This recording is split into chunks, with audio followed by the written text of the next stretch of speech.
Quand on te dit la croissance est de 1,5% cette année, on parle en réalité d'un seul chiffre, d'une seule donnée, le PIB.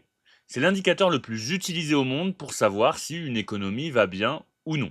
Et pourtant, c'est aussi l'un des plus mal compris. Moi, c'est Barnabé, je suis ton prof d'économie et de finance, alors n'hésite pas à t'abonner pour développer tes compétences. Aujourd'hui, on va voir simplement ce que mesure le PIB, comment il est calculé et surtout ce qu'il permet et ce qu'il ne permet pas de comprendre.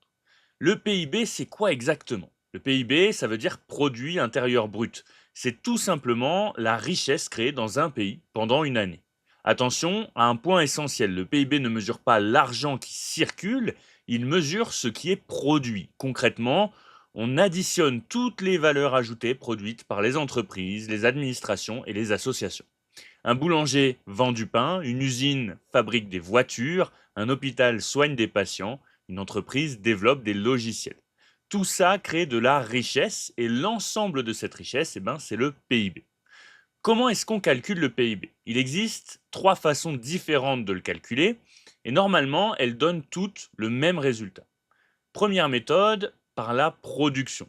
On additionne toutes les valeurs ajoutées. La valeur ajoutée, c'est la richesse réellement créée par une entreprise. Deuxième méthode, par les revenus. La richesse créée est ensuite distribuée sous forme de salaire, d'impôts, de profits pour les entreprises.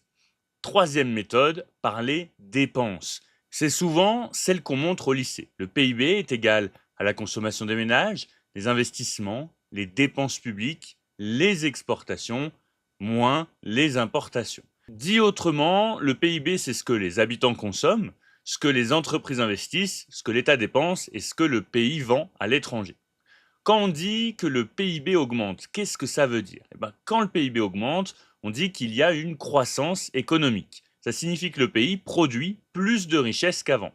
En général, une hausse du PIB est associée à plus d'emplois, plus de consommation, plus d'investissements et plus de recettes pour l'État. Mais attention, une hausse du PIB ne garantit pas automatiquement que tout le monde vit mieux. On peut avoir une croissance forte et en même temps plus d'inégalités, plus de précarité et même plus de pollution. Ce que le PIB ne mesure pas, c'est ici que le PIB devient un petit peu trompeur. Le PIB ne mesure pas le bonheur, il ne mesure pas la qualité de vie, il ne mesure pas non plus les inégalités comme on l'a déjà dit. Si un accident de la route crée des dépenses médicales, le PIB augmente. Si une marée noire entraîne un énorme nettoyage, le PIB augmente aussi. Donc, le PIB peut monter même quand la situation réelle se dégrade.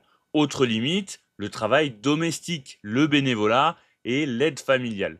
Tout ce qui n'est pas payé ne compte pas dans le PIB. Pourquoi le PIB reste quand même indispensable? Malgré ses limites, le PIB reste un outil central. Il permet de comparer les pays entre eux, de savoir si l'économie avance ou ralentit, de guider les décisions des États, des banques centrales et des investisseurs. Sans le PIB, on piloterait l'économie un petit peu à l'aveugle. Mais aujourd'hui, on sait qu'il faut l'accompagner d'autres indicateurs, l'emploi, les inégalités, la santé, l'éducation et même l'impact environnemental. Conclusion, et pour résumer simplement, le PIB, c'est la richesse produite dans un pays. Il nous renseigne sur la taille et la dynamique de l'économie, mais il ne nous dit pas tout sur le niveau de vie, le bien-être ou encore la justice sociale. C'est un outil qui est très utile à condition de ne pas le confondre avec le bonheur collectif.